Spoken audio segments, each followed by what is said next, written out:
Hemoglobin by Hejanic.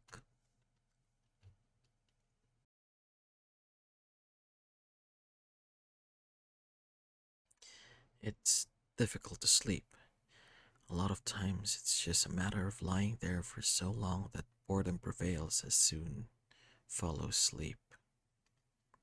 Sleeping hardly helps. There's nightmares, too many of them. Sometimes they're so vivid, too vivid. The pain carries over through the brain into the nerves and explodes terribly into the waking world. What is your name?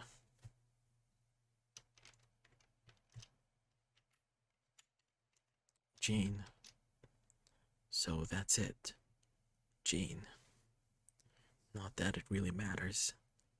The only thing that matters here is that you are edible. There's far too much flesh in those bones of yours to pass up. I'm going now. You're alone now. You don't know where you are. Nothing feels right. There's something in the air, or maybe coming from the ground, that smells. It's difficult to fully comprehend what kind of smell it is, but it's not inviting. Sometimes you think it smells like rotting flesh or wood. Other times it seems more like bleach. Most alarmingly, however, is the likeness it bears to your childhood home.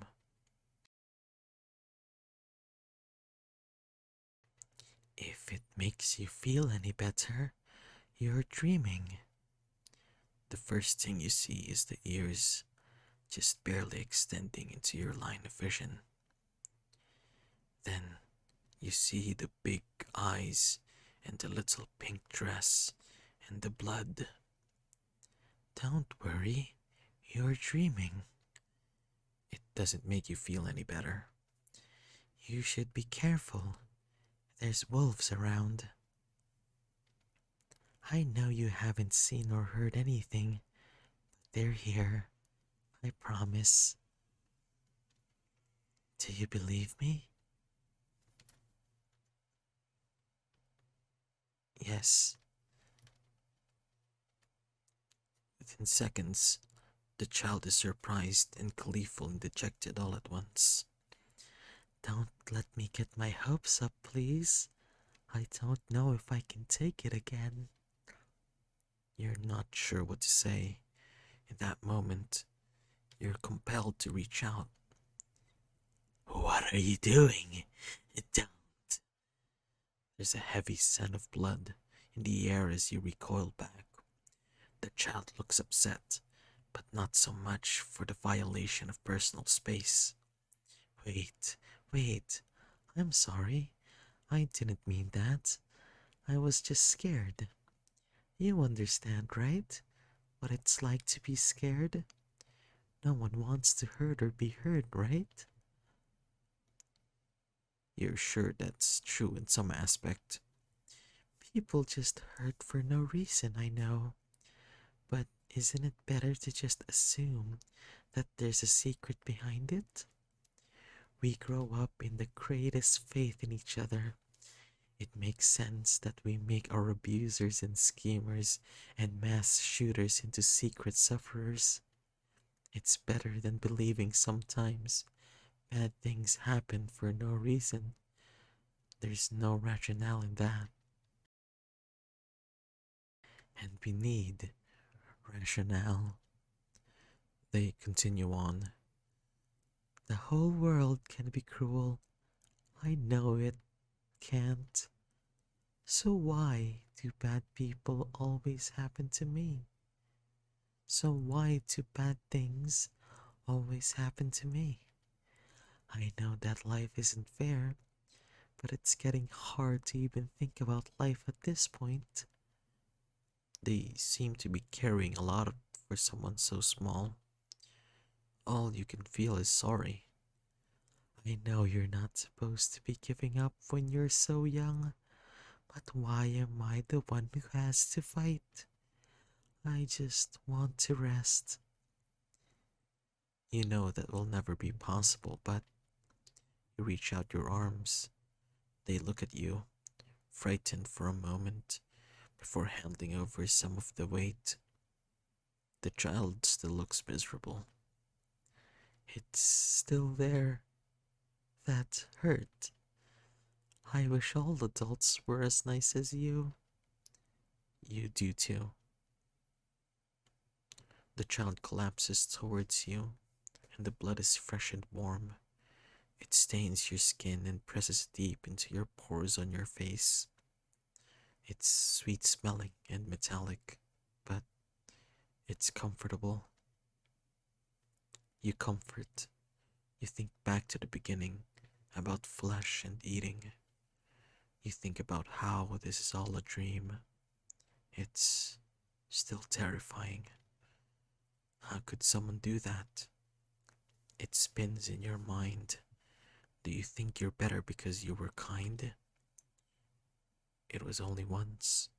You merely wanted to feed the guilt trapped in your gut, in the valves of your still beating heart. The only way you'll ever be happy with yourself is if you take everything, and so you leave everything and pray to God it's enough to save you. Is it enough to save you? Are you cold? Seemingly, the question is from nowhere. You'd say you hadn't thought about the temperature, but that would be a lie. The blood, after all, was warm. Hey, are you there? Hello. It's hard to meet their gaze. You wipe your mouth. You look like shit. Are you cold? It's the second time they're asking. Well, I guess it doesn't matter. It's not like I could help you if you were. Well, unless you wanted to cut me open and crawl inside. I don't think I'm big enough for that, though. Not yet. I think I wish I was.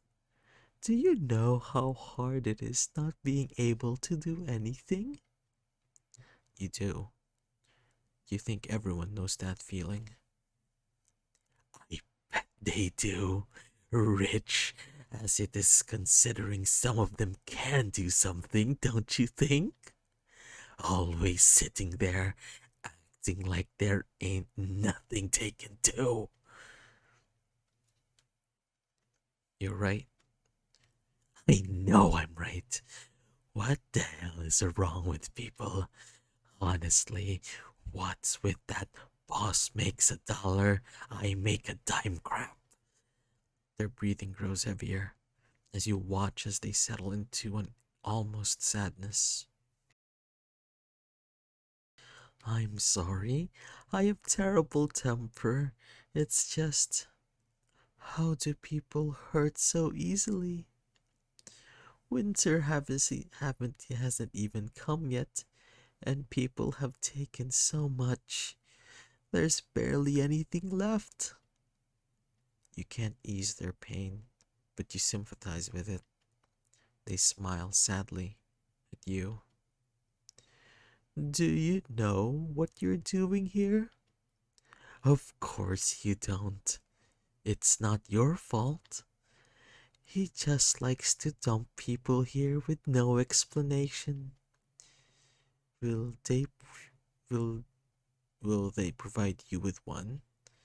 No, I won't. I can't.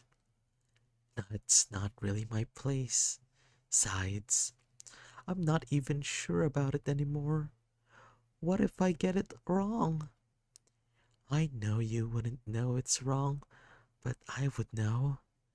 I would know, and I don't think I could handle it. You don't have time to dwell or fully comprehend that. You just nod. They follow up with a sigh, heavy and stuttering. Do things get better with age, you think? Like, do things start hurting less? Or do you get to start fighting back more? There's no way, right? I can't see anything like that being acceptable. It's not, but it happens anyway, right? God, that's so frustrating. Why doesn't everyone follow the same fucking rules? Hurt people just get hurt more, or they turn into people who hurt? What kind of bullshit cycle is that? That's not fair at all. Sorry, I have terrible temper. You know this. I don't know why I'm telling you. I guess it's just a reiteration. They look at you, and you're unsure what to do next. You move to walk past them. Did you know that deer will sometimes eat meat if there's nothing else? Do you remember how I told you it wasn't winter time yet? That there was nothing left? They sigh and look down at the ground. Black sticks poke up through the white snow. You don't remember being here. Now you can smell the distinct smell of frost and cold. Something that you shouldn't have a smell, but you know it does. You watch as blood drips into the snow. It drips. It drips. It drips.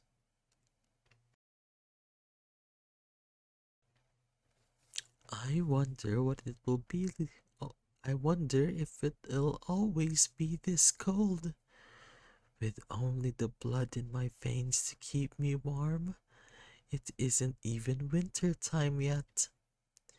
Is this some kind of sick metaphor for the world being cruel, unforgiving, cold? For once, they don't yell or scream. They just cry. You're wearing a coat. You didn't know this before now, but you are. It's warm and hugs your body like a film that won't let go. Give the kid your coat.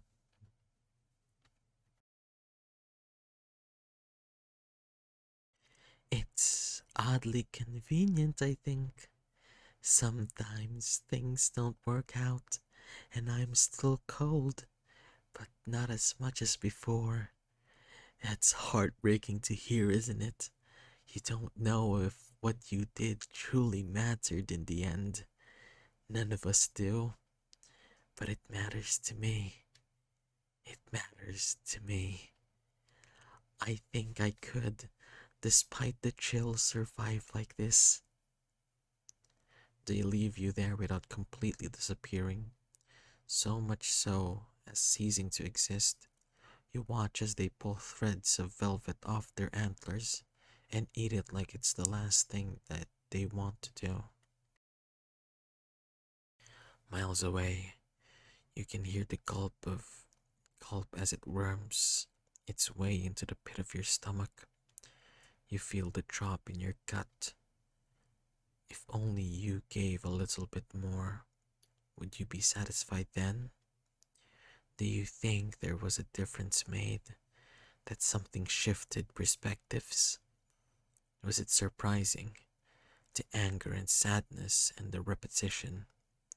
Does it devalue those things to bring them up? You can sit and dwell on it if you'd like. There's a chair in the corner of the room.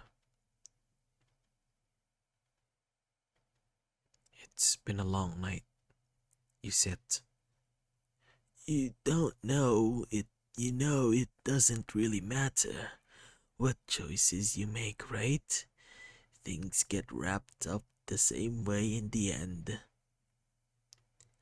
Unease fills the room like a gas leak, tangible and yet incapable of being a real threat until something goes too far. You can't cut it with a knife. You don't even have hands. And yet, he's there. He reeks of everything and nothing all at once. I'm talking to you, dumbass. Hello, fucking idiot. You stare at him. What the hell are you doing? What the hell are you even doing here? Fucking Christ. The bottle never touches his lips, but he takes a drink, long and gulping, swallowing what you're sure to be every last drop. You wonder about the smell of blood that seeps into the air. Hey, are you even alive? He leans in close, a hand on your arm, on even the armrest. You're sure to feel you can feel a crack, but there's no pain. Even if there was, there wouldn't be. It's not broken. Walk it off. You can see the black gums of his teeth, poisoned and nasty. As expected, he smells much worse this close up. You keep quiet though, and he huffs. She's not coming home, you know. Not for a long time. Best get used to what you've got. Make it last. He leans in closer. It shouldn't be possible. Savor it. When he finally pulls away, you can't even breathe. You can't even breathe again. It's trapped in your throat and you feel yourself become sick. You swallow the vomit that rises in your throat, forcing it back into the middle of your body where toxins dwell. Make its home there because it can't live there. He knows what you did and he laughs. You're disgusting, you know that? Disgusting and smart. If you'd have thrown up here, I would have made you eat it up. There's something ironic there. Like a dog, I know. But I ain't like you. He takes again a drink, even though there should be nothing left to take. You wonder how long this has been going on. Longer than you know, sweetheart. Longer than you know. He regards you again, this time with a knee taken. He kneels in front of you, but it's not you in the chair. Listen, kiddo. I know I can be real scary sometimes, and that I'm not always the greatest, but I really do care about you. And you know that, right? Without anything else to do, you just nod. The reason I'm so tough on you is because I want you to succeed. This world is too tough for someone so soft, and I need you to survive. You think back to the children. Are they surviving? In this old life, it's just you and your own. There ain't no use looking out for people who won't be there when the sun comes up. Do you understand? Yes. You nod, and that small agreement earns you a bobbling nod from the old man. Good, good. Especially since sometimes you try to help people and they just stab you in the back.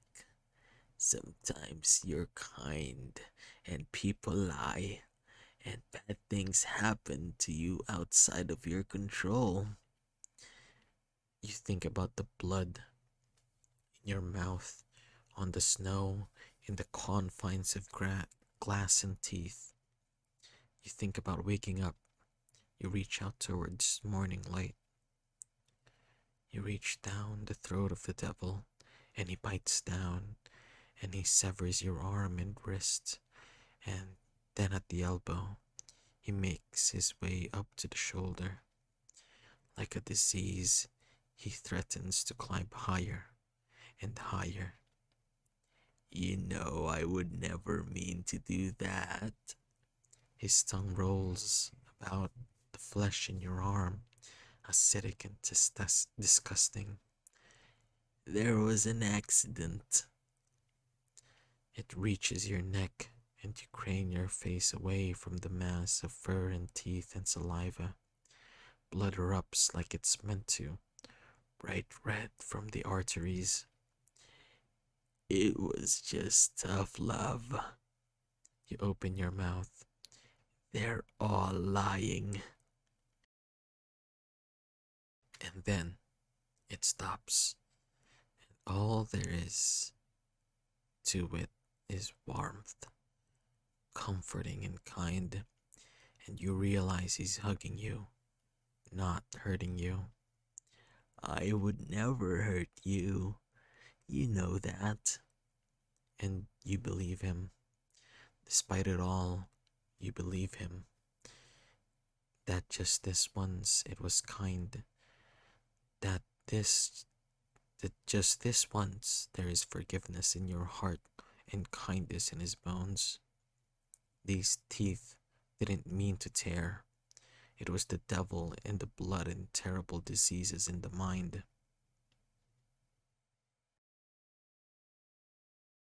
Teeth, like knives, sink into the muscles of the neck, freeing the tightly wound arteries.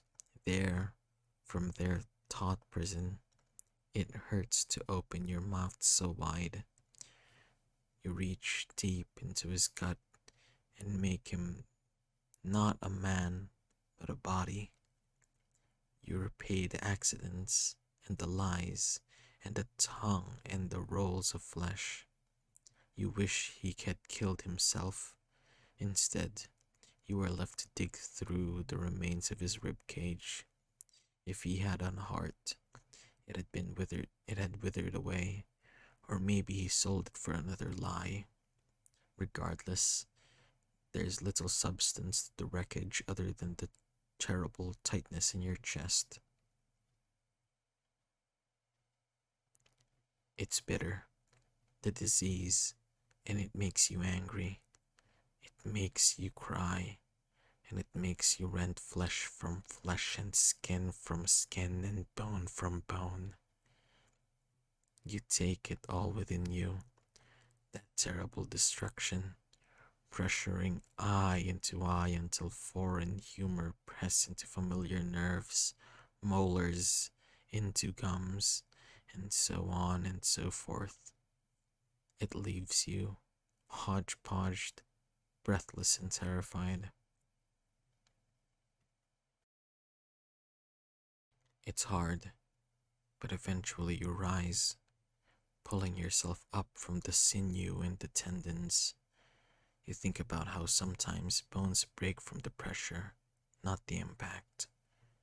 You think about bloodletting.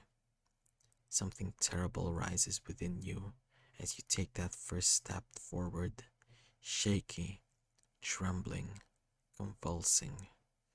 You rush to the side and expel the bile from your gut, vomiting off to the side where no one can see you. The smell only brings up more. Do you need a minute? No. You wipe your mouth against the back of your arm and continue on. Your legs feel barer than the bones, and you're worried you might fall. You don't, however, and eventually you find your footing. This will never walk the same way again, but you are going forward. This is all that matters. Despite all this knowledge, though, it still hurts. Unfortunately, there is cages and plating and padding protecting your heart from being ripped out. You can have mine.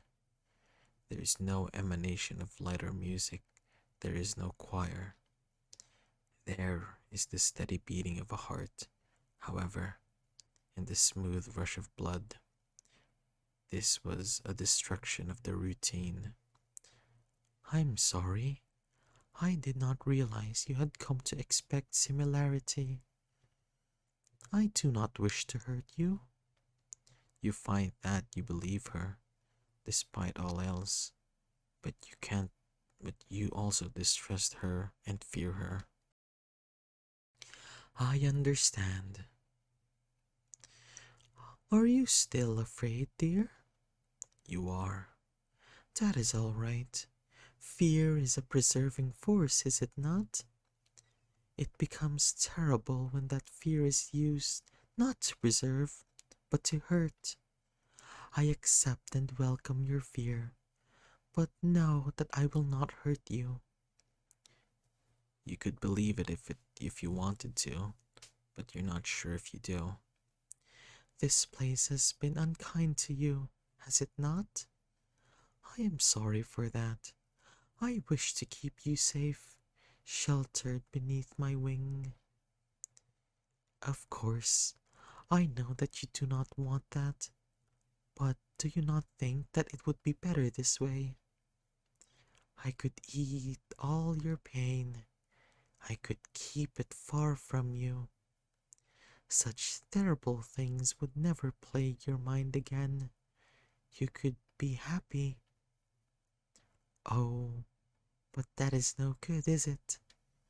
Rather than keep you safe, I am seeking to keep you from experiencing all the little complications of life.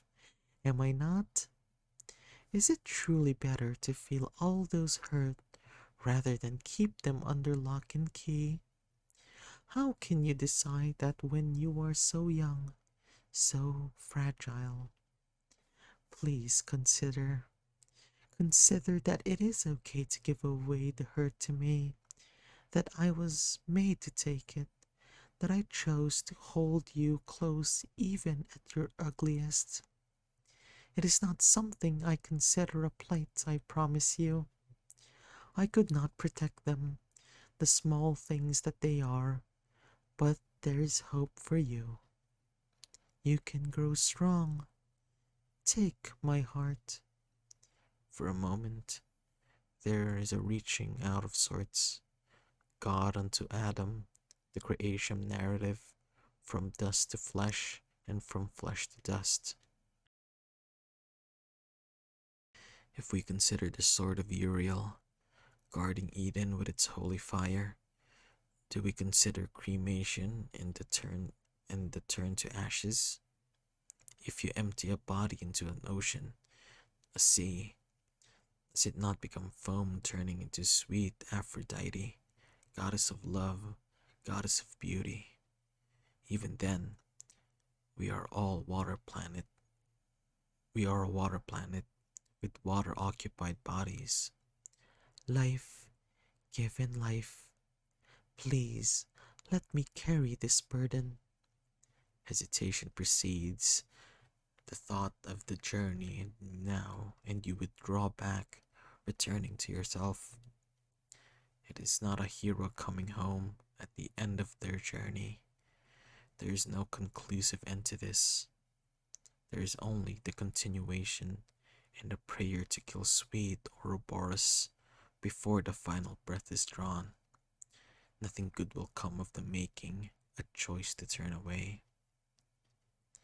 You have to face it. I understand. Perhaps it was my own selfish desire to keep you warm and coddled. I cannot fix my mistakes by attempting to erase them. Even good, well-meaning people hurt us. They yell and scream and tear us apart. I know you understand.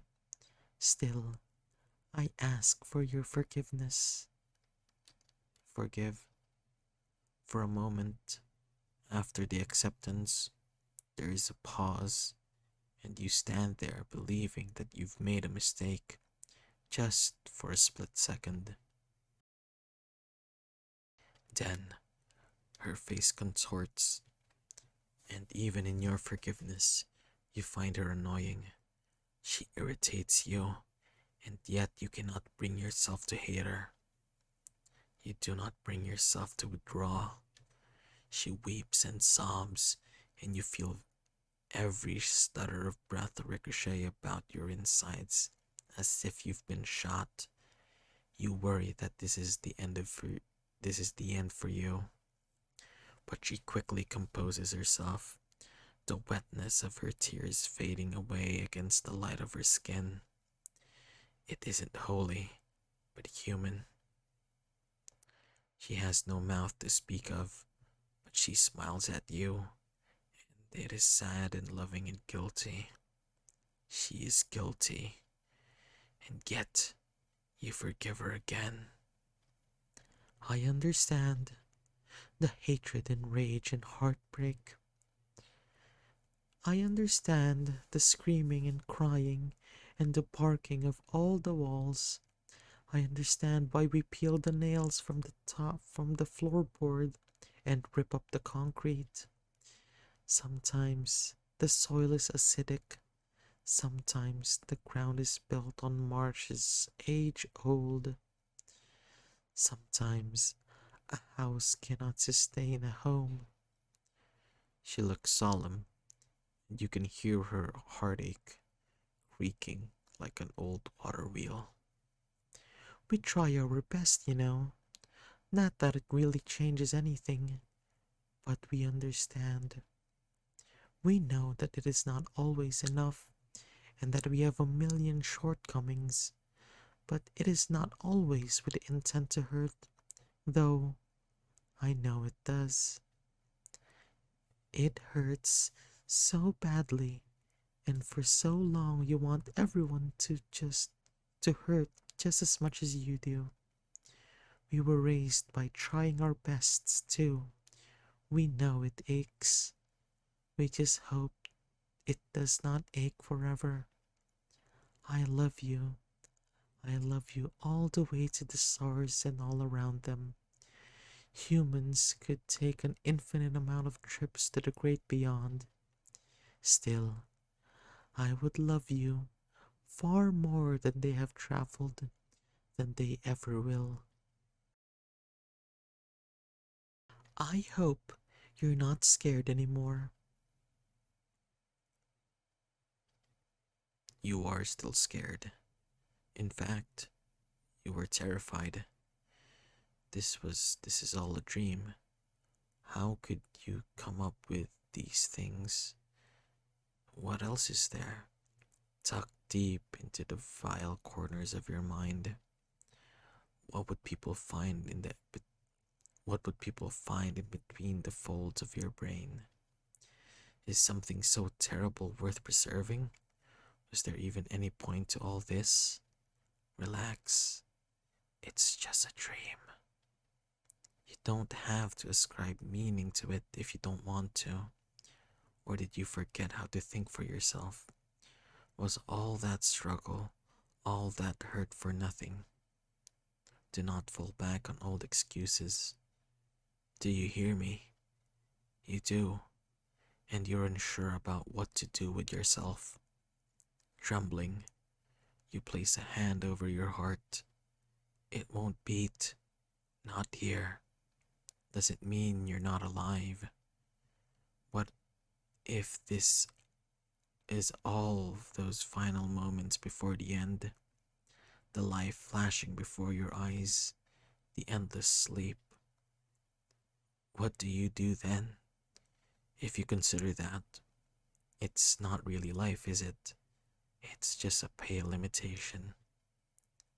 Your last firing neurons guiding you towards the light in the least painful way they know how. You consider your body, wherever it truly may be, and worry heart racing as you think of lying dead in a hospital bed or passed out in a bath of blood. The possibility of your mother finding you. I told you that you were sleeping, idiot. This is your body doing what bodies do and giving you a show while you're conked out. Even then, do you really think it matters if it's all just a mistake of the brain? Does it really matter if you're in a coma or dying?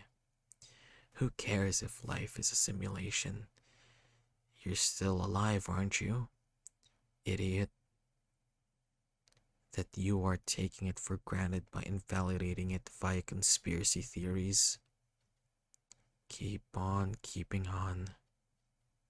It's time to wake up. Hemoglobin.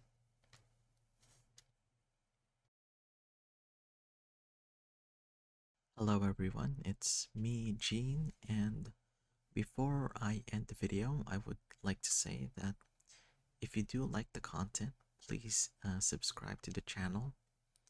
I have this goal by the end of the year that I would love to get at least 50 subscribers.